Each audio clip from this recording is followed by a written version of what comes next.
જય ભોળેનાથ। મહાશિવરાત્રિ એ શિવજીના ભક્તો માટે એક વિશેષ અને પવિત્ર દિવસ છે। આ તહેવારમાં મહાદેવની કૃપા પ્રાપ્ત કરવા માટે લાખો ભક્તો ઉપવાસ રાખે છે, રાત્રિભર જાગે છે, શિવલિંગ પર પવિત્ર દ્રવ્યોનો અભિષેક કરે છે અને શ્રદ્ધા સાથે પ્રાર્થના કરે છે। શિવજી ભોળાનાથ છે, એટલે કે તેઓ સરળતાથી પ્રસન્ન થઈ જાય છે, પરંતુ સાથે જ તેઓ નિયમો અને શિષ્ટાચાર માટે પણ એટલા જ ગંભીર છે। જો શિવરાત્રિના દિવસે કોઈ ભૂલ થાય તો તે ભાગ્યમાં અવરોધ ઊભો કરી શકે છે અને શિવજીની કૃપાને મટાડી શકે છે। શિવરાત્રિનો તહેવાર સાત્વિકતા, શુદ્ધતા અને આધ્યાત્મિક ઉન્નતિ માટે એક મહત્વપૂર્ણ અવસર છે। પરંતુ આ પવિત્ર દિવસે કેટલીક સામાન્ય ભૂલો કરવામાં આવે છે, જે લોકો અણજાણતા કે અજ્ઞાનતાથી કરે છે। આ ભૂલો માત્ર ધાર્મિક દ્રષ્ટિએ નહીં, પણ વૈજ્ઞાનિક અને આધ્યાત્મિક રૂપે પણ મહત્વપૂર્ણ છે। શિવરાત્રિ પર શિવલિંગની પૂજા ખાસ મહત્વ ધરાવે છે। શાસ્ત્રોમાં જણાવ્યા પ્રમાણે શિવલિંગ પર વિવિધ સામગ્રી ચઢાવવી, મંત્રોનો જપ કરવો અને શિવજીના નામનું સ્મરણ કરવું અતિશય પુણ્યપ્રદ માનવામાં આવે છે। જો આ બધા નિયમોનું ઉલ્લંઘન થાય તો પૂજાનો સંપૂર્ણ ફળ મળતું નથી। શિવરાત્રિના દિવસે કેટલાક લોકો તુલસીના પાન શિવલિંગ પર અર્પિત કરે છે, જે એક મોટી ભૂલ છે। શિવપુરાણ મુજબ તુલસી માતા શિવજીને સ્વીકાર્ય નથી। તેમનું શિવજી સાથે વૈર છે, કારણ કે શંખચૂડ નામક રાક્ષસ, જે તુલસી માતાનો પતિ હતો, તે શિવજીના હાથે સંહાર પામ્યો હતો। તેથી તુલસીના પાન શિવલિંગ પર ચઢાવવાથી શિવજી પ્રસન્ન થવાને બદલે રોષી થઈ શકે છે। શિવલિંગ પર કેતકી અને કવઠાના ફૂલ ચઢાવવા પણ અશુભ માનવામાં આવે છે। શિવપુરાણમાં એક પ્રસંગ વર્ણવવામાં આવ્યો છે, જેમાં કેતકીના ફૂલોએ બ્રહ્માને સાથ આપીને મિથ્યા બોલ્યું હતું।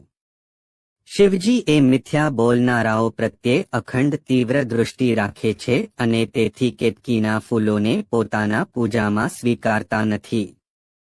કવઠાનું ફૂલ પણ શિવલિંગ પર અર્પણ કરવું શાસ્ત્રો અનુસાર વિધિવિરુદ્ધ છે। શિવરાત્રિના દિવસે કેટલાક લોકો શિવલિંગ પર દૂધ ચઢાવે છે, જે શાસ્ત્રો અનુસાર પવિત્ર માનવામાં આવે છે। પરંતુ મોટાભાગના લોકો એ દૂધ પછી ગટરમાં વહાવી દે છે અથવા નષ્ટ કરી દે છે, જે એક મોટો અપશકુન છે। શિવલિંગ પર ચઢાવેલા પવિત્ર દૂધનો ઉપયોગ ગરીબોને દાન કરવા અથવા ફળદ્રુપ જમીન પર વહાવવા વધુ શુભ માનવામાં આવે છે। શિવરાત્રિના દિવસે વ્યક્તિએ શાંતિપૂર્વક ઉપવાસ કરવો જોઈએ। જો કોઈ ગુસ્સો કરે, ઝઘડા કરે, અપશબ્દો બોલે અથવા ખોટા વિચારો સાથે રહે તો તેની પૂજા અસફળ થઈ શકે છે। શિવજી ત્રિપુરારી છે, જે સૃષ્ટિના નિયમો અને સમયના વલયથી પર છે। તેઓ સત્કર્મ અને ખરાબ કર્મના પ્રભાવને સમજે છે। શિવરાત્રિના દિવસે ભક્તોએ પોતાની ભાષાને સંયમમાં રાખવી જોઈએ, આક્રમકતા ટાળવી જોઈએ અને માનસિક શાંતિ જાળવી રાખવી જોઈએ। ઉપવાસ ધાર્મિક રીતે એક પવિત્ર ક્રિયા છે।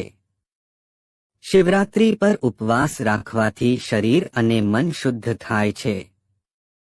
પરંતુ જો ઉપવાસ દરમિયાન લોકો તામસિક ખોરાક લે, મસાલેદાર ખોરાક ખાય અથવા અશુદ્ધ ચીજો ખાય, તો તેનું ફળ નકારાત્મક થઈ શકે છે। શિવરાત્રિનો ઉપવાસ ફક્ત શરીર માટે જ નહીં, પણ મન માટે પણ મહત્વપૂર્ણ છે। માત્ર ભોજન ટાળવાથી ઉપવાસ પૂર્ણ થઈ જાય છે, એ સમજી લેવું ખોટું છે। મન, વચન અને કર્મથી શુદ્ધ રહેવું એ સાચા ઉપવાસનું લક્ષણ છે।